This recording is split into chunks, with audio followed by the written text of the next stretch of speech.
What's up guys, we got Raf in the chair, and this time around we're going to switch it up. Last time he came in, we kept the back. He actually also just mentioned that everyone and their mothers has this look now, so we got to switch it up. We're going to go ahead and actually start tapering the back. The most important thing when it comes to this haircut is the transition, and we got to make sure the lengths are working seamlessly into the clippers. So what we got to do is we got to make sure that this is all tight through here. So we're going to use graduation throughout this technique, and then what we're going to make sure is that that fade has to blend beautifully into those scissor works. So what we got to do is we got to take a section that goes into a V, and we got to separate the sides into the back, and then from there we're going to use diagonal sections to follow this through all the way into the back, making sure that we're really tight at the very bottom. Let's get into it.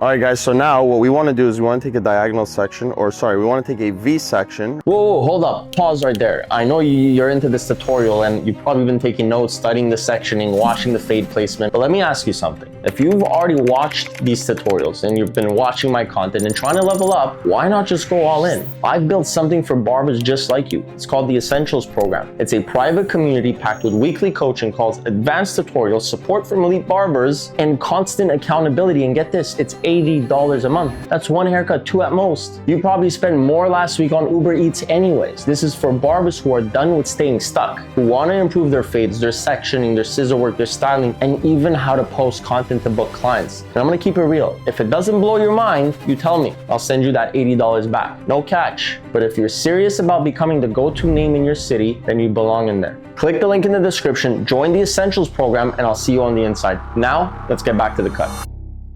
From the recession all the way towards the back, and the last haircut we gave him, if we notice, the back's actually extremely heavy. So this time around we want something that's going to be extremely easy for him to manage, hence why he also asked for a taper in the back. We're going to have something that's really tight through the back, so we're going to have a lot of texture, a lot of movement, and we're going to start by obviously making sure this section is a V first, which allows us to really build that weight through the corners and then reduce it through here, because we're going to layer everything from the top. We're going to come from the back and we're just going to follow that line all the way through.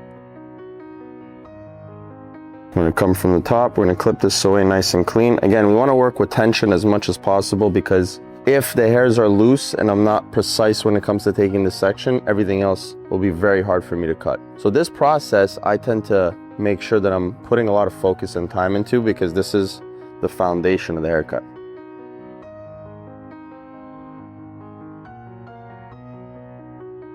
Okay guys, so we got to make sure that it's quite tight in this area. So as you notice, we have a lot of weight in here. We just want to make sure we're reducing it. So again, fingertips pointed outwards, knuckles inwards, making sure that we're elevating where the head is flat.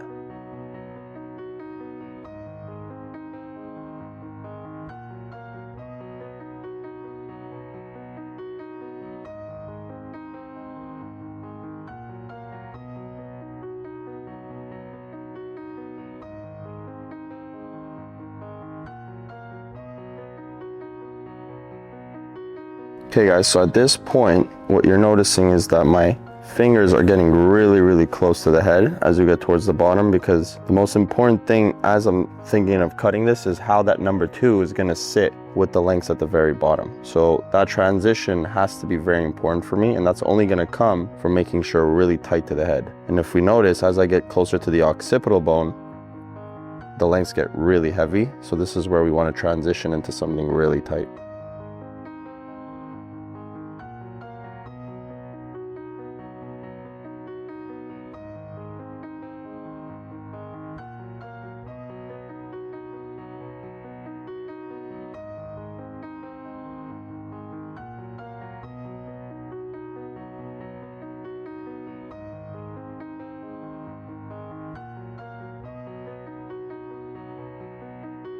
Okay guys, so now at this point, we're gonna change the angle. So fingertips get really tight to the head, and then knuckles increase.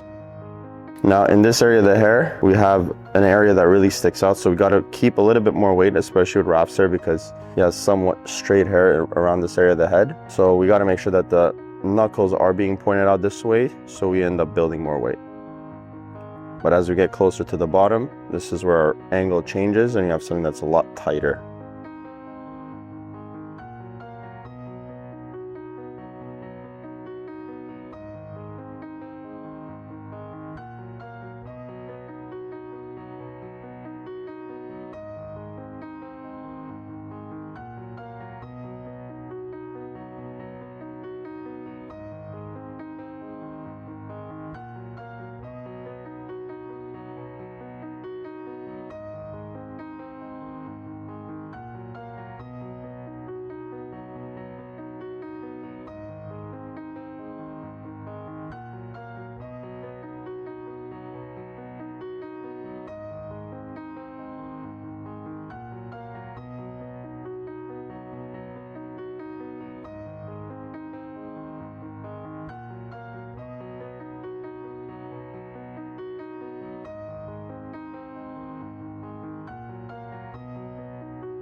All right, guys, so what's gonna change for the top is we're going with something square. We're going with something square vertically, but as we get towards the sides, we're going with something round. Given the fact that we are going a lot shorter through the sides and back, we wanna make sure that transition's a lot easier. And by going round, we're allowing the hair to remove the corners and allow it to blend a lot easier. So as we get towards the side, I move the head slightly away from me, and that allows me to look at the roots and make sure that shape is round horizontally.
Okay guys, so this is my final look on Raf, and as you guys notice, we have a beautiful graduated weight line that falls back into something that tapers with the sides and back. You have that beautiful transition of that length being really short into some scissor work. And then we've actually rounded off the front as well, so when he brushes his hair back, it'll sit more naturally and it will slick back rather than kind of fall down the sides. And this is gonna be very easy for him to maintain. Also, this looks really good given the fact that we have all that contrast. I hope you guys enjoyed this one. This is my slick back rendition on a tapered classic graduated haircut on Raf.